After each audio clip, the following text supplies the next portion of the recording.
को उदयलाल जी बहुत चिंता कर रहे थे कि लोग सुबह 9 बजे से आगे परेशान हैं। क्या आप परेशान हो गए क्या? रात को 12 बजे भी बैठना पड़े तो इस व्यवस्था परिवर्तन के लिए, इन मेलों से राजनीति भगाने के लिए आपको रात को 12 बजे 3 बजे भी खड़े रहना होगा, इंतजार करना होगा, तब जाके व्यवस्था परिवर्तन होगा। भाइयों, आज की जो बल्लभनगर के अंदर एक चुनावी सभा है, मैंने कांग्रेस पार्टी की रैली भी देखी, जहां सत्ता के बल पे और आधे से ज्यादा नरेगा के मजदूरों को लाके उन्होंने उस सभा को सफल बनाया। और भारतीय जनता पार्टी की सभा शायद इसी मैदान पे थी, उसमें 1500-2000 लोग थे। उदयलाल जी और हम कल ये अंदाज लगा रहे थे, मैंने कहा अगर मैदान अपने आप भर गया और मैदान के चारों तरफ अगर किसान के बेटे दिखे तो भारी वोटों से हम चुनाव जीतेंगे। और रैली भी 2 दिन के अंदर ही करी थी। 9 तारीख को शाम को ऐलान किया और 10 और 11 का समय बचा। सबसे बड़ा धन्यवाद मैं बल्लभनगर की जनता का ये भी दूंगा कि अपने अपने साधनों से 100-150 किलोमीटर दूर 36 कौम के लोग इस सभा को सफल बनाने के लिए आए। मैं इतना ही विश्वास आपको दिलाता हूं कि चुनाव चले जाएंगे, लेकिन चुनाव के बाद अगर राष्ट्रीय लोकतांत्रिक पार्टी के कार्यकर्ता की तरफ चाहे कांग्रेस देखे या भारतीय जनता पार्टी, मुझे घंटी कर देना, अपने आप सारा काम ठीक हो जाएगा। यह मैं विश्वास आपको दिलाता हूं। आपको डरने की जरूरत नहीं है भाइयों, मैं अकेला व्यक्ति हूं। अरे माता जी बैठो यार, 1 मिनट बैठो, 5 मिनट बैठो। भाइयों, अकेला व्यक्ति हूं। मैं और उदयलाल जी बीजेपी में थे। मैं भी एक जमाने के अंदर भारतीय जनता पार्टी का विधायक था। बीजेपी पार्टी के अंदर वसुंधरा की गुंडागर्दी को खत्म करने के लिए मैंने विधायक दल की बैठक में झगड़ा किया, मुझे पार्टी से बाहर निकाल दिया। लेकिन खींवसर की जनता ने 2013 में विधायक बना के निर्दलीय वापस राजस्थान की विधानसभा के अंदर भेजा और 13 से 18 तक इस प्रदेश के अंदर वसुंधरा के राज में, जब वसुंधरा की तूती बोला करती थी, तब बड़े बड़े कांग्रेस के नेता सरेंडर हो गए। अकेला हनुमान बेनीवाल राजस्थान को बचाने के लिए हुंकार भर रहा था। वो कह रहा था मेरे किसान भाइयों को बचाऊंगा, इनका पूरा कर्जा माफ कराऊंगा, मुफ्त बिजली मेरे किसानों को दिलाऊंगा, टोल मुक्त राजस्थान होगा, मजबूत लोकायुक्त होगा, 4 लाख खाली पद जो मेरे छोटे भाई बेरोजगारी की समस्या से तंग आके आत्महत्याएं कर रहे हैं, खाली पदों के चलते वो सड़कों पे बैठे लाठी गोली खाते हैं। खाली पद भरे जाए, संविदा कर्मियों को नियमित करे और मजबूत लोकायुक्त क्यों नियुक्ति हो। और उद्योग, चाहे चित्तौड़ की बात करें, चाहे उदयपुर की करें, बाड़मेर के तेल के कुएं या भिवाड़ी के जो कारखाने, वहां हमारे स्थानीय लोगों को रोजगार नहीं मिलता। कभी एक्सप्रेसवे के नाम से, कभी रेल लाइन को डबल करने के नाम पे किसानों की जमीनें तो अधिग्रहण कर रही है सरकारें, उपजाऊ जमीन पे ले रही है, कभी भारतमाला के नाम पे उपजाऊ जमीन ले रही है, लेकिन भाइयों किसानों को मुआवजा भी नहीं दिया जा रहा है। पंजाब, हरियाणा और दूसरी सरकारें जितना मुआवजा किसानों को देती है, राजस्थान की सरकार उससे 20% मुआवजा भी नहीं देती। उसमें मैं राजस्थान की सरकार पे यह आरोप लगाना चाहता हूं कि अशोक गहलोत सिर्फ सरकार बचाने के लिए काम कर रहे हैं। पिछले 3 साल के अंदर राजस्थान के अंदर भयावह हालात इतने हो गए कि लोग अपनी छोटी बच्चों को स्कूल नहीं भेजते, छोटी बेटियां दरिंदगी का शिकार हो रही है। आए दिन अखबार का पन्ना पलटोगे, एक खबर बलात्कार की और बेटियों की दरिंदगी की मिलेगी। भाइयों, जो राजस्थान अपराध के अंदर 25वें नंबर पे था, वसुंधरा और गहलोत के गठबंधन ने पिछले 22 साल में अगर राजस्थान में कुछ किया तो अपराध बढ़ाया, बेरोजगारी बढ़ाई और राजस्थान को बदनाम कर दिया। एक भी भर्ती बिना पेपर लीक के नहीं हो रही है, सारी भर्तियां एग्जाम होने से पहले ही पेपर लीक हो जाता, बाजार के अंदर आ जाता है। चाहे सब इंस्पेक्टर का एग्जाम हो, चाहे जेईएन का हो, चाहे पटवारी का हो, चाहे रीट का एग्जाम हो, पेपर पहले ही बाहर आ गया। अब एसओजी किस बात की जांच करेगी? एसओजी तो स्टेट की एजेंसी है। अगर कोई कांग्रेस का नेता इसमें इन्वॉल्व हुआ तो एसओजी कैसे गिरफ्तार करेगी उसको? मैं मांग करता हूं कि ये जितनी भर्तियां हुई है, जितने घोटाले हुए, इन सब की सीबीआई जांच हो, दिल्ली की सरकार जांच करे और इसके अंदर जितने भी दोषी लोग हैं वो सलाखों के पीछे जाए। हमारी राजस्थान एक जमाने के अंदर पर्यटन की दृष्टि से महत्वपूर्ण था। लोग राजस्थान के अंदर अपने बच्चों को पढ़ाने के लिए जयपुर लेके आते थे। वो जमाना था जब मैं विश्वविद्यालय का अध्यक्ष था 1998 के अंदर। तब बाहर से लोग जयपुर में मकान लेके अपने बच्चों को पढ़ाने के लिए आते थे, उदयपुर में आते थे, अजमेर में आते थे कि राजस्थान शांत प्रदेश है। लेकिन भाइयों, पिछले 20 साल के अंदर जो अपराध राजस्थान के अंदर बढ़ा, जो गैंगवार की घटनाएं हुई और अपराधियों के फोटो जिस तरह कांग्रेस और भारतीय जनता पार्टी के नेताओं के साथ वायरल हुए, भाइयों प्रदेश के अंदर नारा लगा, पीएम नो सीएम, सूर्य अस्त वसुंधरा मस्त। ये नारा भी प्रदेश के अंदर लगा। और ये वसुंधरा एक बार मस्त नहीं हुई, वसुंधरा को 2 बार मुख्यमंत्री आप लोगों ने बनाया। मैंने नहीं बनाया था मुख्यमंत्री, मैं तो उसके खिलाफ लड़ाई लड़ रहा था। मैं चाहे एक था तब भी लड़ रहा था, और 3 विधायक और 1 सांसद है तभी लड़ाई लड़ रहा हूं। बल्लभनगर के चुनाव के अंदर हमारी सबसे बड़ी जो पीड़ा है वो इस बात की पीड़ा है कि कांग्रेस और भारतीय जनता पार्टी को सिर्फ राजघराना ही नजर आ रहे, सिर्फ मेल ही दिख रहे। क्या किसान की झोंपड़ी नहीं दिखती? जिन लोगों के, रावत समाज के 60,000 से ज्यादा वोट है यहाँ पे, ब्राह्मण समाज के 40 से 50,000 से ज्यादा वोट है, रावत समाज के पवार जी के 80,000 है। चलो 85,000 बोल दिया मैंने, ठीक है। ठीक, मैं प्रत्येक ओबीसी के 1.5 लाख वोट हैं, जिसमें डांगी से लेकर तमाम जातियां आ जाती है। डांगी, जाट, गुजर, जड़वा, धाकड़, गाडरी, लोहार और ओबीसी की कुछ जातियों का अगर मैं नाम नहीं ले पाया तो मैं खुद भी ओबीसी से हूं, इसलिए मेरा बुरा मत मानना आप लोग, है ना। हनुमान जी ने अगले उसमें ले लेंगे। लेकिन तमाम लोगों को उम्मीदवार भी बनाया। यह मैं पढ़ रहा था कि यहाँ सर्व समाज को हमेशा धोखा मिला। अगर गलती से बीजेपी का टिकट अगर किसी दूसरे को मेल के बाहर चला गया तो एक होके और उसको हरा देते थे। पहले इन्होंने पुष्पराज जैन समाज से उनको चुनाव हराया, फिर गणपत जी मेनारिया लड़े ब्राह्मण, उनको चुनाव हराया। पिछली बार उदयलाल जी डांगी 50,000 वोट पे थे। माता जी बैठ जाओ ना, एक मिनट सुनो, 1 मिनट बिठा दो यार। 50,000 वोट मिले इनको, लेकिन लास्ट मोमेंट पे ये सब गढ़ किलो वाले एक हो गए और एक होके और उदयलाल जी को चुनाव हरा दिया। अब की बार इनकी टिकट काट दी। पहले इनको 5 साल का क्या पंचायतों में प्रधान बनाओ। मैं धन्यवाद दूंगा देवीलाल जी प्रधान का, दोनों प्रधानों का, कि आप लोग भारतीय जनता पार्टी का दामन छोड़ के उदयलाल जी के साथ खड़े हो। मैं आपको विश्वास दिलाता हूं आप पे किसी तरह की आंच नहीं की। आज के समय तो हनुमान जी की तांती बांधने से भूत प्रेत भाग जाते हैं। मैं तो खुद आपके बीच हूं, आप निश्चिंत रहें, आप सही जगह पर आ गए, एकदम सेफ हो, किसी तरह की चिंता नहीं। दिल्ली तक मैं इन सबको, पूरी मंडल अध्यक्ष जितने भी आए, इन सबको भी धन्यवाद दूंगा कि इन सब ने उदयलाल जी का बुरे वक्त के अंदर साथ दिया था। उदयलाल जी, आपको चिंतित होने की आवश्यकता नहीं है, ये आपका प्यार था बीजेपी के प्रति। आपने वहां लड़ाई लड़ी, उस पार्टी को गांव गांव ढाणी ढाणी पहुंचाया, अनेकों संघर्ष करके इन राजघरानों के खिलाफ लड़ाई लड़के अपनी जान हथेली पे रख के बल्लभनगर के अंदर आपने भारतीय जनता पार्टी का परचम फहराया।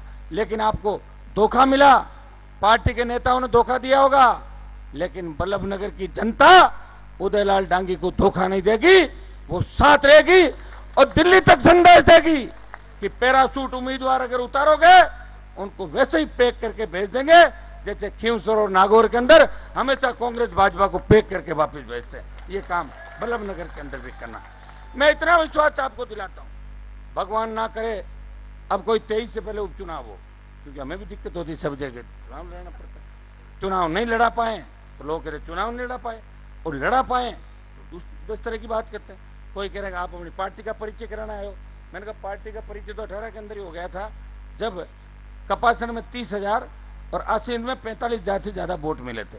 या कोई उम्मीदवार उतार के और मैं बीच में छोड़ के भाग जाऊं दूसरे नेताओं की तरह, ऐसा हनुमान बेनीवाल नहीं है। मैंने इनको ये वादा किया था कि उदयलाल जी आप चुनाव लड़ो, और बड़ी ताकतें दिल्ली जयपुर के अंदर, मैंने सारी बड़ी ताकतों को देश के अंदर देखा है। आदमी अगर मजबूत होता है, बड़ी ताकतें पीछे हट जाती है, और अपने अंदर कमजोरी अगर होती है तो निश्चित रूप से किसी व्यक्ति का नुकसान भी हो सकता है।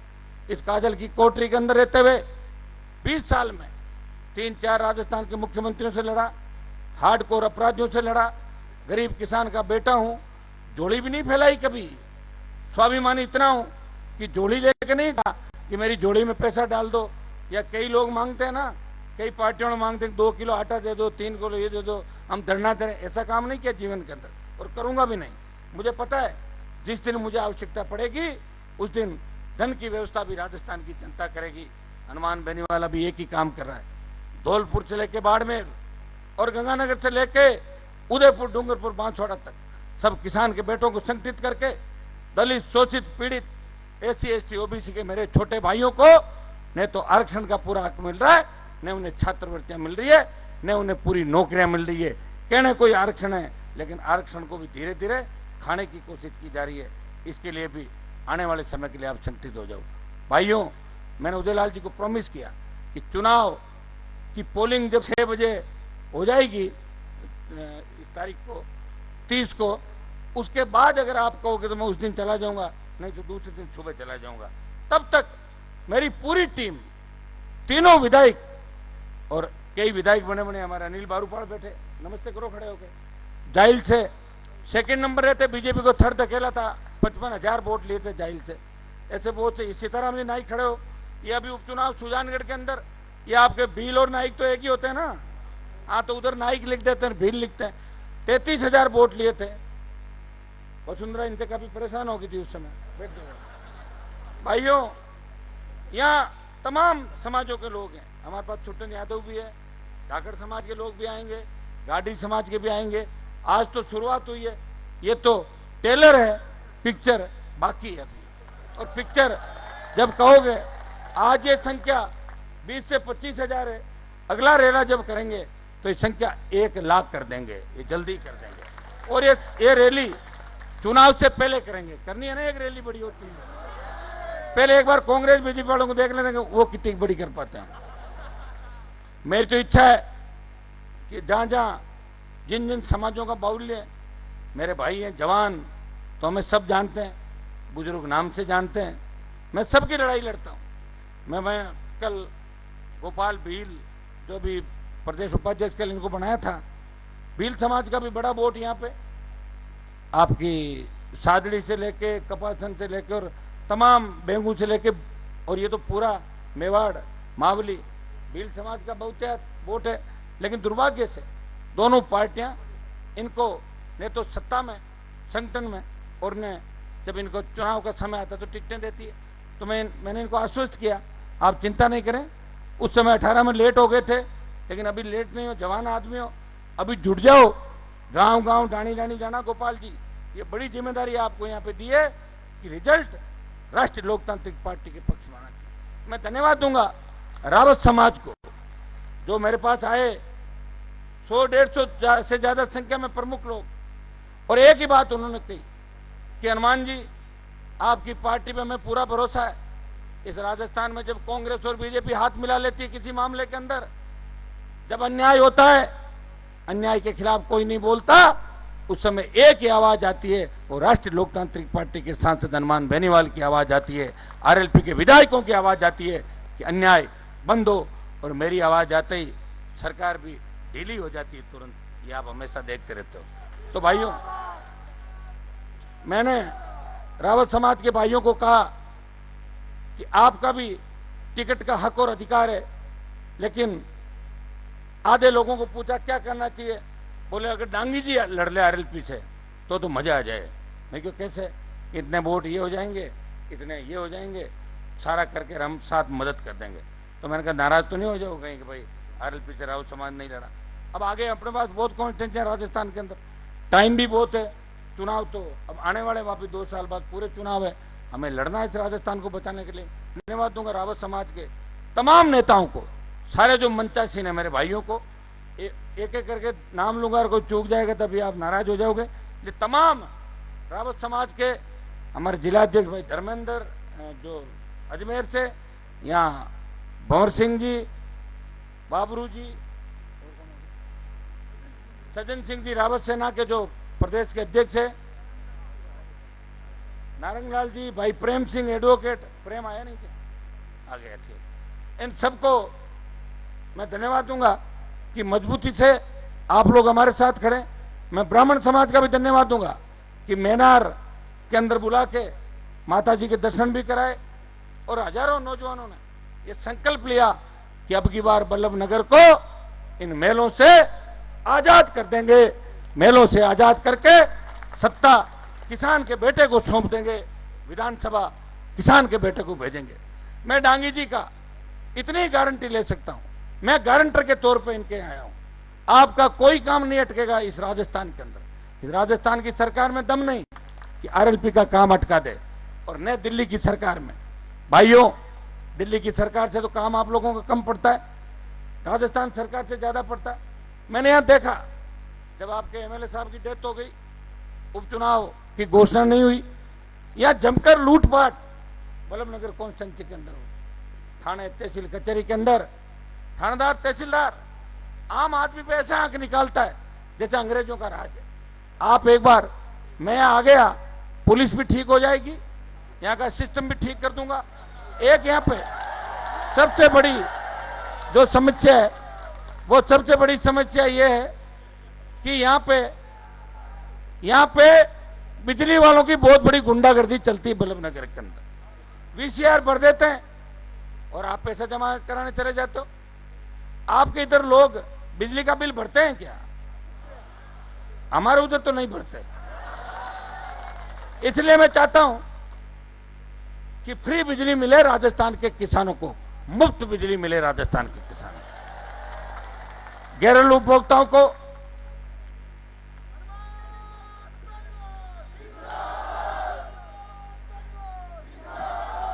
मेरे घरेलू उपभोक्ता भाई हैं, उनको आधी दर पे बिजली मिले। जब रोड टैक्स ले रहे हो तो टोल टैक्स किस बात का? उधर तो टोल करीब करीब बंद करवा रखे हैं। अब मैं यहां आया हूं तो इधर भी टोल बंद करवाने की शुरुआत करके जाऊंगा। संपूर्ण कर्ज माफी, कोई पार्टी आपको नहीं समझा पाई। राहुल गांधी आए थे चुनाव के अंदर, बोल के गए कि 10 दिन में संपूर्ण कर्जा माफ कर देंगे। जब लोगों को पूछा कि कर्जा माफ हुआ क्या, तो एक आदमी बोला मेरा 34 रुपए कर्जा माफ हुआ है। तो ये कर्ज माफी की झूठी घोषणा थी। भाइयों, 1 लाख करोड़ का कर्जा जो कोऑपरेटिव भूमि विकास बैंक के अलावा 20, 30, 40 बीघा केसीसी कार्ड जिनके पास जमीन है और उसने अपने जमीन पे कर्जा ले रखा है। मैं चाहता हूं जब दिल्ली में धन्ना सेठों का 3 लाख करोड़ का कर्जा बीजेपी कांग्रेस की सरकारें माफ कर सकती है, तो राजस्थान के किसानों का भी 1 लाख करोड़ का कर्जा माफ होना चाहिए, वो तमाम कर्जा। इसके लिए भी संघर्ष करेंगे। स्थानीय लोगों को 80% रोजगार मिले उद्योगों के अंदर, जमीन का बड़ा मुआवजा मिले। और भाइयों, ये बल्लभनगर अफीम उत्पादन का बड़ा क्षेत्र भी है। और अफीम आज की तारीख के अंदर आपने देखा होगा कि कोरोना काल के अंदर किस तरह सरकारों ने हमें मरने के लिए छोड़ दिया। राजस्थान की सरकार ने मरने के लिए छोड़ दिया, न ऑक्सीजन थे, न रेमडेसिविर, न वेंटिलेटर, न आईसीयू वार्ड। और दिल्ली ने भी आपकी चिंता नहीं करी, उन्होंने इन पे डाल दिया और इन्होंने उन पे डाल दिया। कितने लोग हमारे बीच से चले गए, अंदाज भी नहीं है कि लाखों लोग हमारे बीच से चले गए। भाइयों, आज दवाइयां जितनी बनती है उसमें मैक्सिमम दवाइयों के अंदर अफीम की आवश्यकता पड़ती है। अफीम उत्पादन का बड़ा क्षेत्र बल्लभनगर है, लेकिन मुझे पता लगा कि इलाके के किसानों के कुछ पट्टे वापस ले लिए। सही बात है क्या है?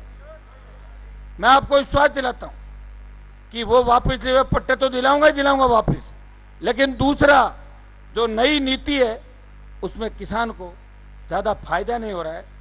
अफीम की नीति के अंदर बदलाव करा के किसान को उसका ज्यादा लाभ हो, इस दिशा में हम काम करेंगे। बल्लभनगर के अंदर न सड़क है, न स्कूल है, न बिजली है, पानी है। मैंने देखा सारे जगह सड़क, स्कूल, बिजली, पानी किया बहुत बड़ा अभाव है। चुनाव आप हर समय जीताते हो।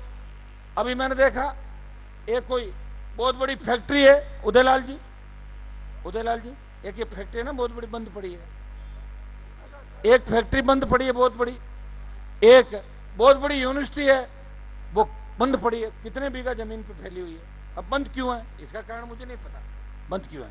लेकिन मैं आपको इतना विश्वास दिलाता हूं कि अगर आप लोगों ने मेरे ऊपर भरोसा किया और उदयलाल जी को चुनाव जिताया, जितना विकास खींवसर विधानसभा क्षेत्र में हो रहा है उससे ज्यादा विकास बल्लभनगर की धरती पे होगा। ये मैं विश्वास आपको दिला के जा रहा हूं। और भाइयों, मैं के भागने वाला नेता नहीं हूं, मैदान छोड़ के नहीं भागता। मुझे चुनौती देने में और चुनौती स्वीकार करने के अंदर आनंद आता है। अब उदयलाल जी मेरे साथ मिल गए। मैं तो ये कहना चाहूंगा कि मेवाड़ की धरती पे राजनीति का नए उदय हुआ राष्ट्रीय लोकतांत्रिक पार्टी के रूप में उदयलाल जी का। ये इनके समाज के 15 कॉन्स्टिट्यूंसी के अंदर बड़े वोट हैं। मेवाड़ और कोटा संभाग के अंदर, अजमेर, भीलवाड़ा से लेकर इन तमाम इलाकों के अंदर ट्राइबल बेल्ट के अलावा तमाम शोषित पीड़ित तबका है, लेकिन उनको राजनीतिक रूप से मजबूत नहीं किया गया। पार्टियों ने उनको टिकटें नहीं दी, इसलिए उनके एमएलए एमपी कम बनते रहे।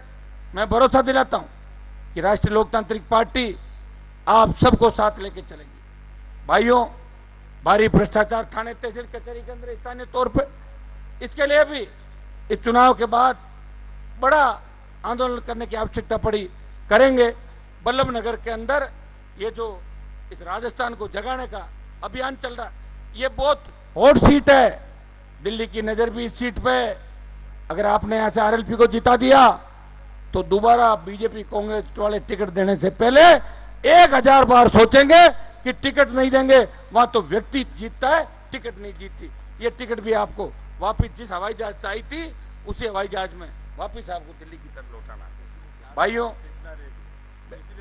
4 तहसीलों में 1 तहसीलदार है, 50 तरह की तो भाषा, चंबल के बीड़, आपका इधर ट्राइबल बेल्ट, उत्तर प्रदेश का बॉर्डर, जाओ भारत पाकिस्तान का बॉर्डर, अरावली की पर्वतमालाएं, मैदानी इलाके, हनुमानगढ़, गंगानगर के अलग इलाके, अलग संस्कृति, अलग भाषाएं, लेकिन मजबूत राजस्थान का किसान।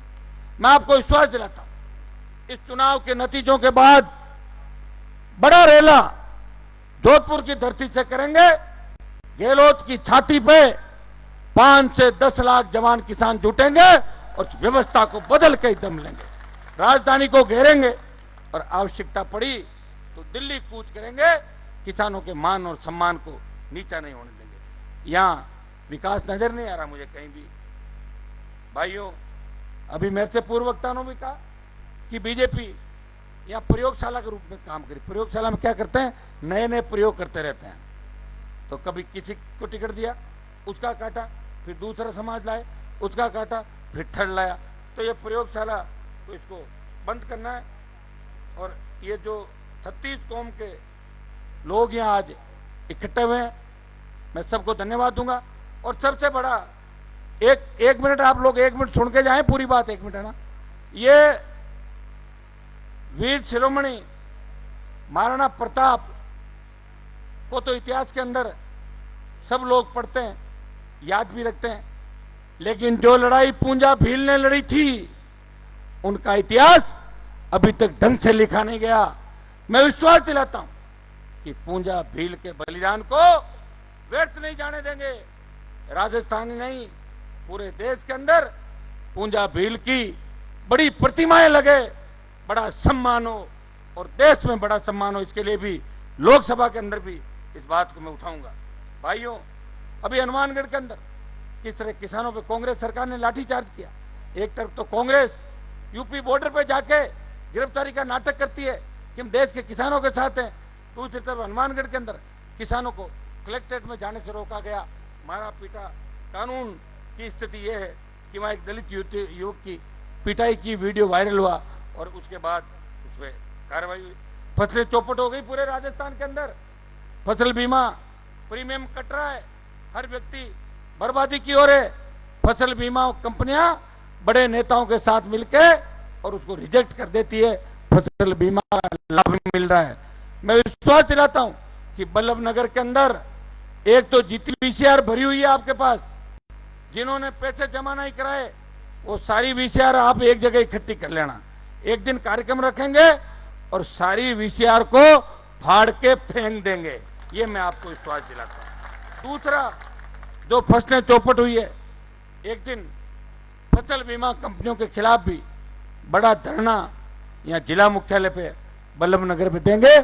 यहाँ के किसान की जो भी फसल बर्बाद हुई है उसे फसल बीमा कंपनी से क्लेम दिला के ही दम लेंगे, यह मैं विश्वास आपको दिलाता हूं। भाइयों, बल्लभ नगर के अंदर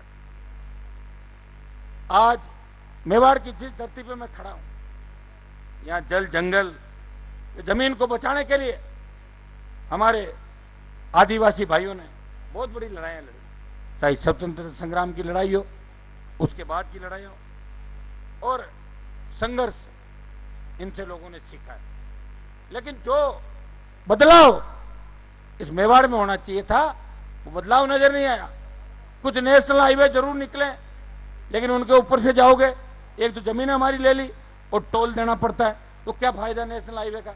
तो टोल मुक्त राजस्थान की बात भी हम लगातार कर रहे हैं। भाइयों, आप सबने मेरे ऊपर भरोसा किया, मैं आपको विश्वास दिलाता हूं कि हनुमान बेनीवाल आपके भरोसे को तोड़ेगा नहीं। इस लोकसभा के अंदर हर एमपी अपने अपने इलाके की बात करता है, लेकिन अगर राजस्थान को विशेष राज्य का दर्जा दिलाने की कोई बात करता है तो नागौर का सांसद राजस्थान को विशेष राज्य का दर्जा दिलाने की बात करता है। नागौर का सांसद ईस्टर्न कैनाल परियोजना, जिसके अंदर धौलपुर भरतपुर से लेके दौसा करौली के 12 जिले आते हैं, उन 12 जिलों को ईस्टर्न कैनाल परियोजना को राष्ट्रीय सिंचाई परियोजना घोषित करके उन इलाकों में खेत खेत सिंचाई का पानी लाने की बात करता है। मैं विश्वास दिलाता हूं, यहाँ पीने के पानी की भी बड़ी समस्या है। यहाँ एक बड़ा बांध है, जो अगर भर जाए, उस बांध के भरने से बल्लभ बागोलिया बांध बनने से बल्लभ नगर और आसपास के इलाके के किसानों को खेती में पानी की सिंचाई हो सकती है। दुर्भाग्य से इस तरफ भी किसी ने कदम नहीं उठाया, ध्यान नहीं दिया। मैं विश्वास दिलाता हूं कि हर किसान, कर्ज मुक्त किसान, हर हाथ को रोजगार, भय मुक्त, अपराध मुक्त राजस्थान और वसुंधरा गहलोत का जो गठबंधन है, इस भूत और भूतनी को बोतल में बंद करके बंगाल की खाड़ी के अंदर डालना है, ये बल्लभ नगर के अंदर आप लोगों को करना है। भाइयों, आप सब ने जो पिछले 8 घंटे से उदयलाल डांगी को समर्थन देके दिल्ली तक मैसेज दिया है, मैं भरोसा दिलाता हूं हम गांव गांव आपके बीच वापस आएंगे। एक बड़ा रेला भी वापस जहां भी उदयलाल जी तय करेंगे। आप सबका हृदय से आभार, और तमाम राजस्थान के जो भी नेतागण आए, भाई जिलाध्यक्ष भैरू शंकर को भी धन्यवाद दूंगा, उदयपुर के, जो लगातार यहाँ पिछले कई दिनों से लगा हुआ है। हम मिलके जब तक चुनाव हो नहीं जाते, मजबूती के साथ चुनाव को जीतेंगे और कांग्रेस और भारतीय जनता पार्टी का दिमाग ठीक करेंगे, नया राजस्थान बनाएंगे, नए राजस्थान का निर्माण करेंगे, किसान के बेटे को राजस्थान की सत्ता के शीर्ष पे बिठाएंगे। बहुत बहुत आपको धन्यवाद। बोतल का चुनाव चिन्ह है, ये वसुंधरा की दारू वाली बोतल नहीं है, ये पीने के पानी की बोतल है। बच्चा स्कूल जाता है तभी बोतल लेके जाता है, और मेहमान आते हैं बोतल का पानी पिला